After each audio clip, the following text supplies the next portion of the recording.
ભારત સરકારની વીમા કંપનીઓમાંથી એક ધ ઓરિએન્ટલ વીમા કંપનીનો આજે 79મો સ્થાપના દિવસ હતો ને આ દિવસને ખૂબ જ ઉત્તમ રીતે ઉજવવામાં આવ્યો। અમદાવાદના ઇન્કમ ટેક્સ વિસ્તારમાં ધ ઓરિએન્ટલ કંપની આવેલી છે। નવજીવન ટ્રસ્ટની અંદર આ કંપની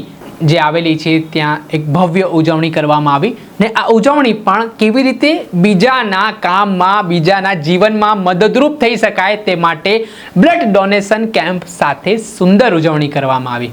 જેમાં કહેવાય છે કે યુએન મહેતા હોસ્પિટલ અને કેડી હોસ્પિટલના સહયોગથી આ બ્લડ ડોનેશન કેમ્પનું આયોજન કરવામાં આવ્યું હતું, જેમાં કેટલાક લોકો જે 162 વખત બ્લડ ડોનેટ કરી ચૂક્યા છે તેવા લોકોએ પણ ઉપસ્થિતિ આપી હતી, જેમાં કહેવાય રહ્યું છે કે 122 વાર બ્લડ ડોનેટ કરનાર જે વ્યક્તિ છે સ્નેહલ સાથે એ પણ હાજર રહ્યા હતા। સાથે જ ખૂબ જ આશ્ચર્યજનક એવી વાત પણ સામે આવી છે કે રાવણ હત્યાની પેટનું ભરણ પોષણ પ્રાપ્ત કરનાર કે જેઓ બ્લડ ડોનેટ કરી સમાજમાં એક સુંદર પ્રેરણા આપી, જેઓ પોતાના પેટ માટે ભિક્ષા માંગે છે પણ સમાજના જરૂરિયાતમંદ લોકો માટે અતિ ઉત્તમ બ્લડનું દાન કરી શકે તેવા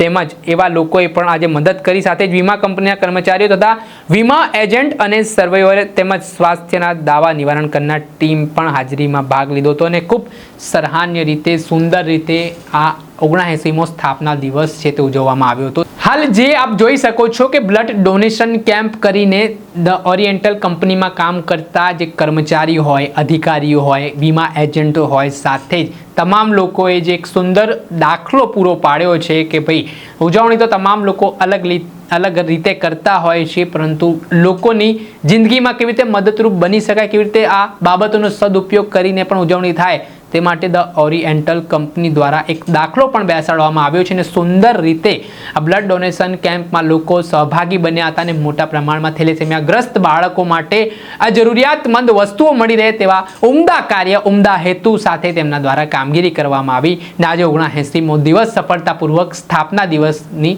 ઉજવણી કરાઈ હતી। દર્શક મિત્રો, આવા જ નવા વિડીયો સાથે આપને માહિતગાર કરતા રહીશું, એટલે નવજીવન ન્યૂઝ જોતા રહો। વૈષ્ણવજન તો તેને કહીએ જે